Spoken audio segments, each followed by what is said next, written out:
Зградата на владата утре напладне ќе биде блокирана од синдикалците како знак на протест против неисполнувањето на барањето за зголемување на минималната плата на 600 евра и на сите други плати за 100 евра. Од ССМ вела дека револтот расте откако пратениците го игнорирале нивното барање за намалување на платите за 80% на функционерите, со цел да се намали базата за пресметка на просечната и минималната плата. Сметаме дека после утрешната блокада ќе наидеме на разбирање од страна и на газдите и на работодавачите, затоа што видоа дека и покресите закани и покресите притисоци не се откажуваме и нема да се откажеме се додека не ја зголемат минималната плата и не ги зголемат останатите плати. Се гледаме во 11 часот утре пред влада. Председателот на ССМ Слободан Трендафилов истакна дека следниот чекор ќе биде генерален штрајк во јавниот и приватниот сектор. Генералниот штрајк ќе се одржи на целата територија на државата, а сите вработени во приватниот сектор ќе бидат повикани да не одат на работа и да се приклучат на протестот што ќе се организира како дел од штрајкот. Оваа одлука ќе се донесе по утрешниот протест и по одлуките на седницата на владата.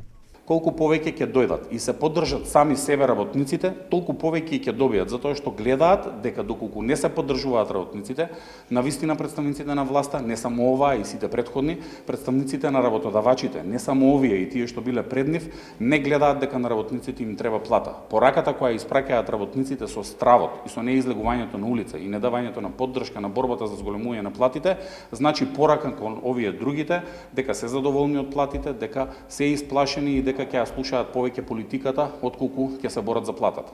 На последниот состанок на Социјоекономскиот совет, владата и работодавачите го образложија непокачувањето на платите со продуктивноста на работното место. ССМ објави податоци од Меѓународната организација на трудот, според кои работниците во Македонија произведуваат повеќе од двојно економска вредност од сумата што ја примаат.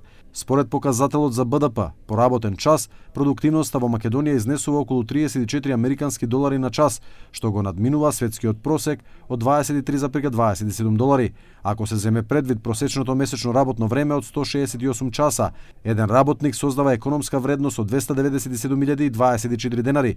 Во споредба со тоа, минималната нето плата во земјава е 24.379 денари. Според ССМ, ова значи дека работникот со минимална плата добива само 17% од вредноста што ја произведува.